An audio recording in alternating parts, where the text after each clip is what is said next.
నమస్కారం. నా పేరు దియా. నవదుర్గలలో చివరి రూపం సిద్ధిదాత్రి. నవరాత్రులలో 9వ రోజున సిద్ధిదాత్రి అమ్మవారిని పూజిస్తారు. సిద్ధి అంటే పరిపూర్ణత, ధాత్రి అంటే మనకి ఇచ్చేవారు. మనం భక్తి విశ్వాసాలతో పూజిస్తే మనకి పరిపూర్ణతని, అద్భుతమైన శక్తిని ఇస్తుంది. కాబట్టి అమ్మవారికి సిద్ధిదాత్రి అని పేరు. సిద్ధిదాత్రి అమ్మవారు పద్మం మీద కూర్చుంటారు. సింహం ఆమె వాహనం. ఆమెకి 4 చేతులు ఉంటాయి.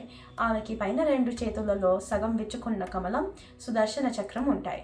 కింద ఉన్న చేతుల్లో శంఖం, గద ఉంటాయి. సిద్ధిదాత్రి అమ్మ సంపదకి, సుఖశాంతులకి, విజయాలకి చిహ్నం, సర్వశక్తులకి మూలం. దేవతలందరూ సిద్ధిదాత్రి అమ్మవారిని పూజిస్తారు. పరమశివుడికి కూడా సిద్ధిదాత్రి అమ్మవారి ఎడమ వైపు ఉండడం వల్లనే సర్వసిద్ధులు అందుతాయి. అదే శివుని అర్ధనారీశ్వర రూపం. సిద్ధిదాత్రి అమ్మవారిని పూజించే వారికి ప్రతి జీవంలోనూ పరబ్రహ్మ కనిపిస్తుంది. వారికి భూలోకంలోనే కోరికలన్నీ తీరిపోతాయి. ఇంకా అడగడానికి కూడా ఏమి కోరికలు మిగలవు. ఎంతో మనశ్శాంతితో ఆధ్యాత్మిక ప్రయాణం మొదలు పెడతారు. రండి, మనమందరము సిద్ధిదాత్రి అమ్మవారిని పూజిద్దాము. యా దేవి సర్వభూతేషు సిద్ధిదాత్రి రూపేణ సంస్థిత. నమస్తస్యై నమస్తస్యై నమస్తస్యై నమో నమః.